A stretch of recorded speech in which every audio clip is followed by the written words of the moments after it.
guys, pag-usapan lang natin ang breaking news. May pasabog nga naman kasi ang bali-balita at exclusive na pinag-uusapan ngayon. Catherine Bernardo sinukuan ng mga fanay kay Mayor Mark Alcala.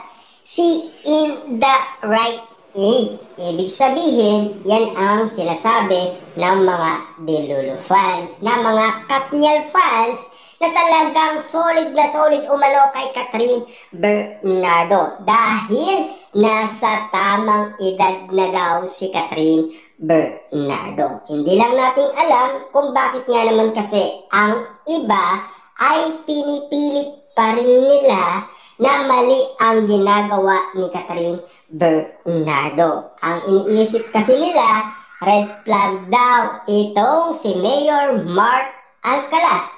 Pero wala pa man nangyayari at lalong-lalo na hindi pa talaga matukoy-tukoy kung tama nga ba ang lahat ng mga kumakalat ngayon na issue sa social media.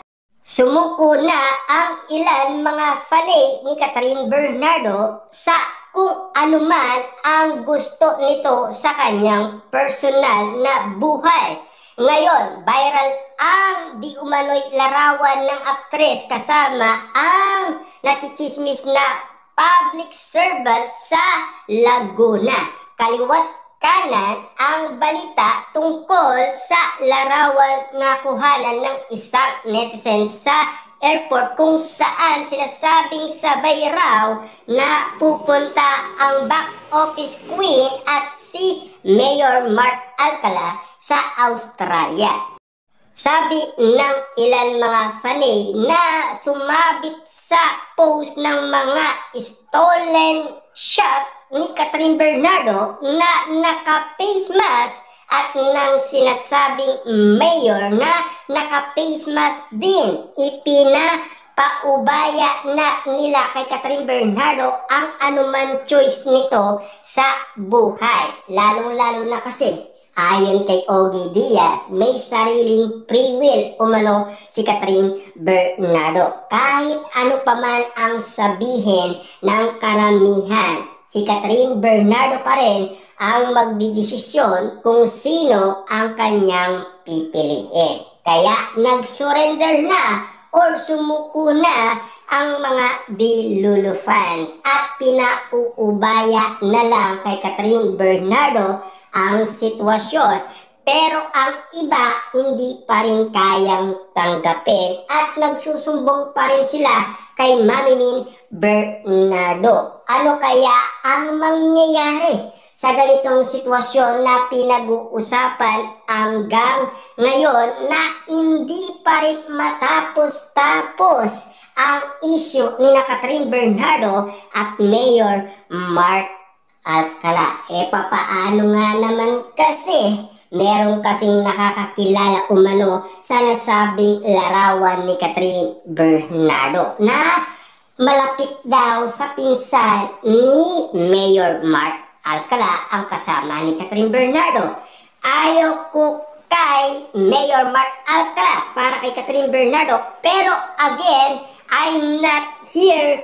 May sarili siyang buhay na di dapat iimasukan ng kahit na sino.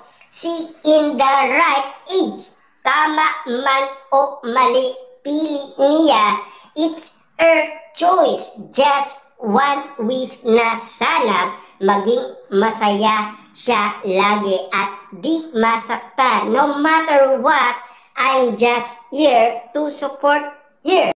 You know us to her too.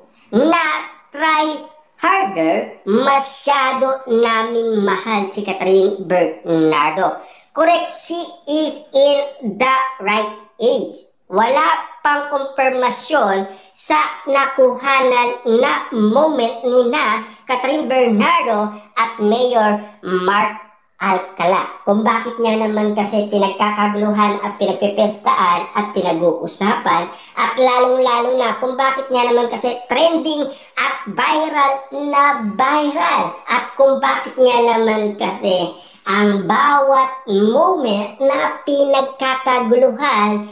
Hanggang ngayon kasi ay patindi ng patindi umano ang reaksyon ng mga netizens at mga sawsawerang kapitbahay.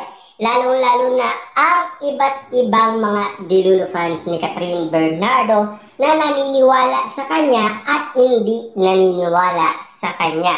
Hanggang ngayon kasi ay pilit nilang pinaglalaban umano ang pagiging red flag ni Mayor Mark Alcala. Ayon kasi sa iba, buti sana kung bumalik na lang kay Daniel Padilla.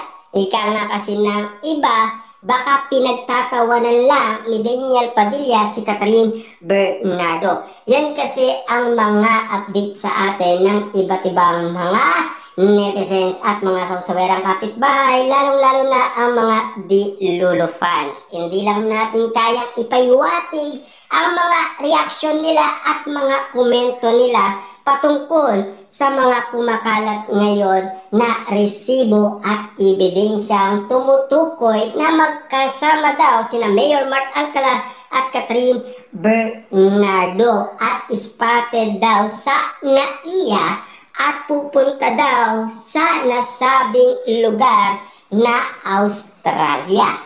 Yan kasi ang balita na mainit-init na pasabog sa atin. Hanggang ngayon kasi ay hindi pa rin mamatay-matay ang issue kina Catherine Bernardo at Mayor Mark Alcala. Hanggang ngayon kasi pinag-uusapan pa rin.